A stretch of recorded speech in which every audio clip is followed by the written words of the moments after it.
मान्यवर, मैं हमारे लोकतंत्र में अनेक बार परिवर्तन है। हमारी पार्टी की राजनीतिक यात्रा के जीवन में हम तो ज्यादातर वही बैठे हैं। बहुत कम समय है कि हम यहाँ बैठे, ज्यादातर तो कांग्रेस पार्टी और उनके साथी ही बैठे। हम भी विपक्ष में रहे, मगर 3 बार लोकसभा के स्पीकर पर अविश्वास का प्रस्ताव आया। भारतीय जनता पार्टी और एनडीए कभी विपक्ष के में रहते हुए लोकसभा स्पीकर पर अविश्वास का प्रस्ताव नहीं लाई। हमने रचनात्मक विरोध पक्ष के रूप में काम किया है। मान्य, हमने स्पीकर की पद को गरिमा को संरक्षण करने का काम किया है और स्पीकर से हमारे कानूनी अधिकार, संवैधानिक अधिकारों के लिए संरक्षण की मांग भी करी है। हम कभी भी स्पीकर के सामने अविश्वास का प्रस्ताव लेकर नहीं आए। मान्यवर, अब तक 3 प्रस्ताव आए। 54 में जीवी मावलंकर जी के खिलाफ सोशलिस्ट पार्टी लेकर आई।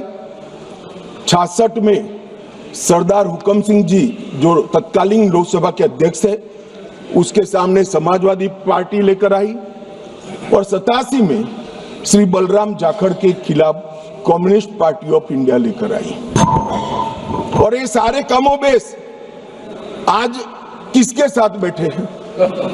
यूपीए के अंदर है। मान्यवर, एक घमंडिया गठबंधन के सदस्य हैं और आज कांग्रेस पार्टी लेकर आई है, सबने समर्थन किया है। कभी भी स्पीकर की निष्ठा पर आशंका नहीं करना चाहिए, ऐसा मेरी पार्टी का बहुत मजबूत और स्ट्रॉन्ग मत है, हमारी मान्यता है। और ये तीनों जो प्रस्ताव थे, ये ध्वनि मत से एक प्रकार से खारिज कर दिए। मान्यवर, हम सब स्पीकर के महत्व को जानते हैं। लोकसभा के अध्यक्ष विधायी न्यायशास्त्र के सर्वोच्च न्यायाधीश होते हैं। उनके कार्यवाही के बारे में करे हुए फैसलों में सर्वोच्च अदालत भी दखल नहीं कर सकती। मान्यवर, ये प्रोटेक्शन उनको संविधान ने दिया हुआ है और वो इसलिए दिया है कि स्पीकर निर्भीक रूप से अपना काम कर सके और अध्यक्ष का प्रथम कर्तव्य होता है कि व्यवस्था और शिष्टाचार को बनाए रखना। दूसरा कर्तव्य है सभी को मौका देना और न्यायपूर्ण व्यवहार करना। परंतु प्रथम कर्तव्य क्या बताया गया?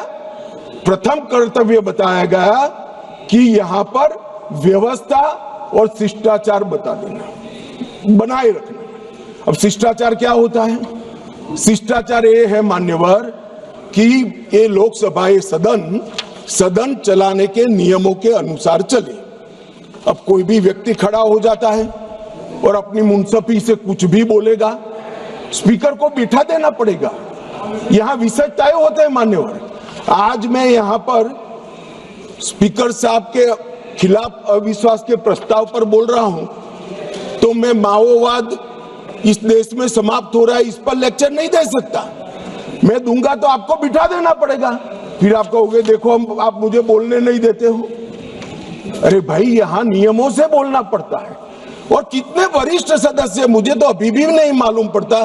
शशि थरूर जैसे बैठे, बालू साहब बैठे, क्यों नहीं सिखाते इनको सब? इतना सिखा दे तो ये समस्या का वही समाधान हो जाए। मन किसी सदस्य ने कहा कि हमारा बोला हुआ काट दिया जाता है। मान्यवर, 380 के अधीन स्पीकर साहब को अधिकार है असंसदीय शब्दों या टिप्पणियों को कार्यवाही से हटाने का अधिकार दिया है। प्रयास तो करना चाहिए कि असंसदीय शब्दों या टिप्पणियों का प्रयोग न हो, मगर कई बार वक्ता लय में कर जाते हैं, कुछ जानबूझकर भी करते हैं। मगर लय में की हुई असंसदीय टिप्पणियां संसद के इतिहास में रखनी चाहिए क्या? कोई नहीं कहेगा रखनी चाहिए। असंसदीय टिप्पणियां संसद के इतिहास में रखने से आने वाले दिन के सांसद भी यही संस्कार लेकर जाएंगे। जब व्यवधान आता है और हटा दिया जाता है तो वो अपने आप, मैंने भी पढ़ा है विधानसभा में जब पहली बार विधायक बना कि क्या हटा दिया, तो मालूम पड़ता है कि ये शब्द हटा दिया जो असंसदीय है, मुझे नहीं बोलना है। मगर यहां तो आग्रह है कि हम कोई भी भाषा का प्रयोग करें, इसको रखने दीजिए, ऐसे सदन नहीं चलता। ये सदन के असंसदीय शब्दों का लिस्ट कोई एक कार्यकाल में नहीं बना है मान्यवर। असंसदीय शब्दों का लिस्ट जब से सदन का अस्तित्व आया तब से लेकर आज तक इस उच्च शासन पर बैठे हुए अनेक महानुभावों के बनाते बनाते बना है, और वो सबको बाध्यकारी, हमें भी है और विपक्ष को भी है। अगर आप कहते हैं कि सदन चलाने के नियम और असंसदीय शब्दों का लिस्ट हमें बाध्यकारी नहीं है तो ऐसा नहीं होगा। आपको अधिकार दिया है, संविधान ने अधिकार दिया है, मगर कोई विशेषाधिकार नहीं दिया है। इमरजेंसी नहीं है भैया, कोई विशेषाधिकार नहीं है। अधिकार का संरक्षण कर सकते हैं, मगर विशेषाधिकार के मुगालते में जो लोग जीते हैं उनको उनकी पार्टी और जनता भी संरक्षण नहीं देती है, इसलिए छोटे छोटे छोटे छोटे छोटे छोटे होते जा रहे हैं। मान्यवर, मैं अविश्वास प्रस्ताव के जो रखा गया है उस पर भी बात करना चाहता हूं। अनुच्छेद 94C के तहत और लोकसभा के चलने के नियम 200 के अनुसार संकल्प का नोटिस माननीय सदस्य श्री वेणुगोपाल जी और 119 सदस्यों ने दिया। अब शायद वो आधे अधूरे मन से ही लाए होंगे प्रस्ताव। पूरे देश को, दुनिया को मालूम है कि यीशु का 2026वां वर्ष चल रहा है। उन्होंने अंदर तिथि में 2025 लिखी है। उन्होंने ऐसा सोचा कि इससे स्पीकर साहब रिजेक्ट कर सकते हैं। उन्होंने संकल्प ही संलग्न नहीं किया। जो संकल्प होता है वो संलग्न करता है, मगर भूल गए, वो कॉपी संलग्न नहीं की। उनको लगा कि स्पीकर साहब इसके कारण रिजेक्ट कर देंगे, और जब ये इनके ध्यान पर ला दिया गया तो उन्होंने नोटिस वापस ले लिया और दूसरा नोटिस आ गया। अब दूसरे नोटिस की बात करता हूं।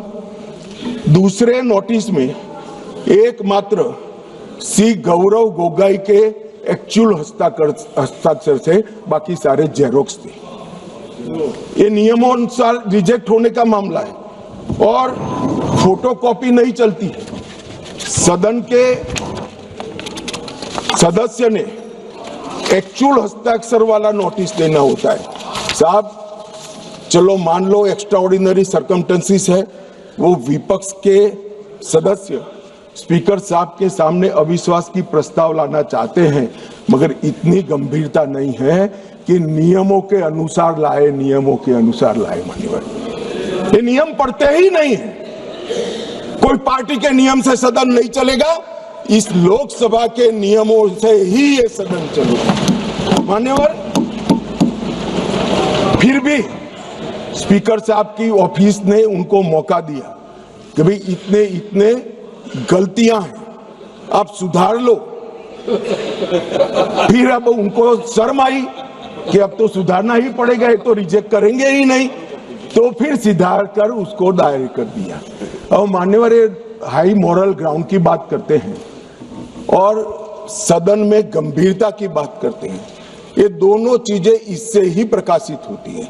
हाई मॉरल ग्राउंड ये है कि दो बार नियम अनुसार अविश्वास का प्रस्ताव न होने के बावजूद श्रीमान बिरला जी ने, हमारे अध्यक्ष जी ने उनको मौका देकर नोटिस सुधारने के लिए मौका दिया। विपक्ष के नेताजी का ग्रीवेंसेस है कि मुझे बोलने नहीं दिया जाता, विपक्ष के नेता की आवाज दबा देते। अब मान्यवर, मैं उनको पूछना चाहता हूं, कांग्रेस पार्टी में 157 घंटा 55 मिनट बोला गया, वो कौन बोलेगा, वो तय कौन करेगा? स्पीकर करेंगे क्या? नहीं, वो तय आपको करना है, विपक्ष के नेता ने करना है। मगर बोलने का मौका आता है तब जर्मनी होते हैं, इंग्लैंड होते हैं मान्यवर, और फिर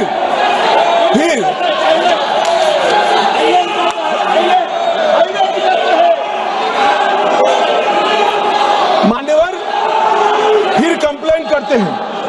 18वीं लोकसभा में मान्यवर 18वीं लोकसभा में 157 घंटे और 55 मिनट कांग्रेस पार्टी के सदस्य बोले। मैं आपके माध्यम से विपक्ष के नेता को पूछना चाहता हूं, आप कितना बोले? क्यों नहीं बोले? कौन से स्पीकर ने रोका था आपको? कोई नहीं रोक सकता। एक गलत प्रचार किया जा रहा है लोकसभा को बदनाम करने के लिए। मान्यवर 18वीं लोकसभा में, इस लोकसभा में जो सदन अभी अस्तित्व में है, 71 घंटा दिया गया आपको। कितना बोले भाई? और क्यों नहीं बोले? वो तो आपका अधिकार है, कौन बोलेगा? अरे वो छोड़िए साहब, विपक्ष के नेता की पार्टी लोकसभा स्पीकर पर अविश्वास का प्रस्ताव लेकर आई है, उस पर भी विपक्ष के नेता कुछ नहीं बोलते हैं। तो भैया क्यों लाए हो प्रस्ताव? मान्यवर ये बोलने नहीं देते हैं, वो ठीक नहीं, वो बोलना नहीं चाहते हैं, और बोलना चाहते हैं तो नियम अनुसार बोलना नहीं आता है। ये कोई सभा नहीं है, यहाँ पर हर सदस्य ने लोकसभा के नियमों के अनुसार बोलना है। विपक्ष के नेता राहुल गांधी जी कांग्रेस पार्टी के भी बड़े नेता हैं। कई बार सार्वजनिक जीवन में ऑब्जर्व किया जाता है, लोकसभा चलती हो और पार्टी के बड़े कार्यक्रम लगते हैं, चुनाव लगता है, और वरिष्ठ नेताओं को, जनता को अपनी पार्टी के विचार बताने के लिए, अपने प्रचार के लिए जाना पड़ता है। बहुत स्वाभाविक घटना है, सिर्फ राहुल जी के साथ नहीं हुआ, अनेक नेताओं के पास। मगर इसमें रसप्रद ये है कि यहां नहीं थे तो कहां थे? मान्यवर शीतकालीन सत्र 2025 वो जर्मनी की यात्रा पर थे। बजट सत्र 25 वियतनाम की यात्रा पर थे। बजट सत्र 23 इंग्लैंड की यात्रा पर थे। बजट सत्र 18 सिंगापुर और मलेशिया की यात्रा पर थे। मॉनसून सत्र 20 विदेश यात्रा पर थे। बजट सत्र 15 इसमें से 60 दिन विदेश यात्रा में रहे। अब सब एक भयंकर कोइंसिडेंस है, जब भी बजट सत्र आता है या महत्वपूर्ण सत्र आता है, उनकी विदेश यात्रा लग जाती है और फिर कहते हैं हमें बोलने नहीं देते। भाई विदेश से सदन में कैसे बोलोगे बताओ भाई? कोई मुझे समझा दे मान्यवर। जो आदमी जर्मनी में है, इंग्लैंड में है, सिंगापुर में है, वो यहाँ कैसे बोलेगा? यहाँ वीडियो कॉन्फ्रेंस का कोई प्रावधान नहीं है मान्यवर, वरना तो वीडियो कॉन्फ्रेंस से भी उनको बुलवा देते। और मान्यवर आज जब विपक्ष स्पीकर साहब के कंडक्ट पर सवाल खड़ा कर रहा है, कंडक्ट सिर्फ स्पीकर का नहीं देखा जाता, ये सदन पक्ष, प्रतिपक्ष और स्पीकर और माननीय राष्ट्रपति महोदय, ये सब मिलकर सदन बनता है। तो स्पीकर के कंडक्ट की टीका कर रहे हो, आपके कंडक्ट पर भी तो कभी बात करो। ये क्या हुआ मान्यवर? यहां पर ट्रेजरी बेंच पर प्रधानमंत्री बैठे हैं, दौड़ के आकर गले लग जाना, ऐसा कभी नहीं हुआ मान्यवर। कभी ऐसा नहीं हुआ कि सत्ताधारी पक्ष के सदस्यों के सामने फ्लाइंग किस करोगे। कभी ऐसा नहीं हुआ सदन में आंख मटकाओगे मान्यवर। मुझे तो बोलने में भी सारा संकोच हो रहा है मान्यवर। ये कंडक्ट जो है वो स्पीकर साहब के कंडक्ट पर सवाल उठा रहे हैं। मैं इनको पूछना चाहता हूं, एक मिनट माननीय गृह मंत्री जी, गृह मंत्री जी, माननीय गृह मंत्री जी, एक मिनट। अगर सभी माननीय सदस्यों की सहमति हो तो सभा की कार्रवाई जब तक गृह मंत्री जी की स्पीच चल रही है समय बढ़ा दिया जाए। मान्यवर, किसी भी के सामने हम एक उंगली दिखाते हैं तो 4 उंगलियां अपने सामने उठती है। ये जब लोकसभा स्पीकर के कंडक्ट पर सवाल करते हैं, समूचे विपक्ष को मैं कहना चाहता हूं, मान्यवर किस तरह से एक कंडक्ट की बात कर रहे हैं जब उनके सर्वोच्च नेता ही आंख मारते हैं, आकर प्रधानमंत्री के गले लिपट जाते हैं, फ्लाइंग किस करते हैं। मान्यवर, ये बताता है कि वो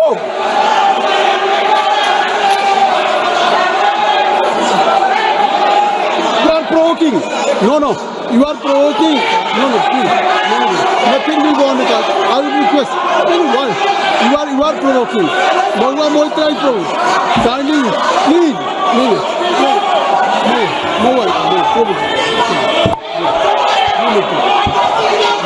मान्यवर, मेरा कोई शब्द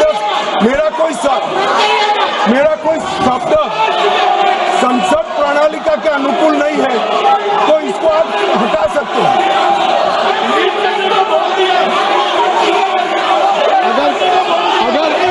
अगर कोई ऐसा शब्द होगा तो उसको मैं कार्रवाई में देख लूंगा। कोई शब्द होगा तो उसको कार्रवाई में देख लूंगा।